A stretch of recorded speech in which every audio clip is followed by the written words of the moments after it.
بسم اللہ الرحمن الرحیم۔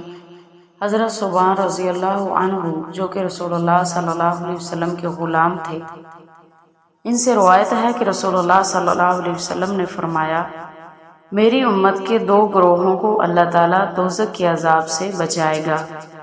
ان میں سے ایک ہندوستان میں جہاد کرے گا، دوسرا حضرت عیسیٰ علیہ السلام کے ساتھ ہوگا۔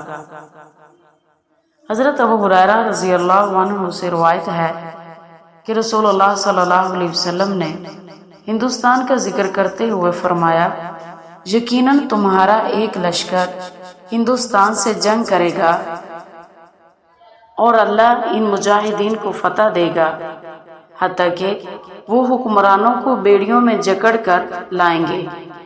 اللہ ان کی بخشش فرمائے گا، پھر جب وہ واپس لوٹیں گے تو ابن مریم کو شام میں پائیں گے۔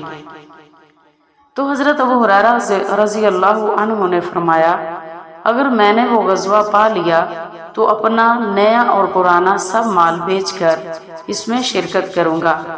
جب ہمیں اللہ تعالیٰ فتح دے گا تو ہم واپس آئیں گے اور میں ایک آزاد ابو ہریرہ ہوں گا جو شام میں آئے گا تو وہاں عیسیٰ بن مریم سے ملاقات کرے گا۔ یا رسول اللہ، اس وقت میری شدید خواہش ہوگی کہ میں ان کے قریب پہنچ کر انہیں بتاؤں کہ مجھے آپ کی صحبت کا شرف حاصل ہے۔ حضرت ابو ہریرہ فرماتے ہیں کہ پھر رسول اللہ صلی اللہ علیہ وسلم مسکرانے لگے۔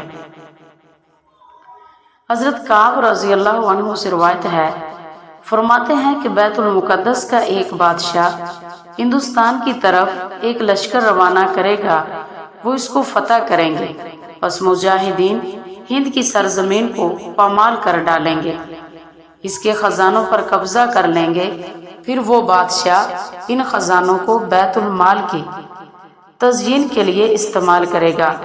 وہ لشکر ہندوستان کے بادشاہوں کو بیڑیوں میں جکڑ کر اس بادشاہ کے سامنے پیش کریں گے اور وہ لشکر مشرق اور مغرب کے درمیان کا سارا علاقہ فتح کر لیں گے اور دجال کے خروج تک ہندوستان میں قیام کریں گے۔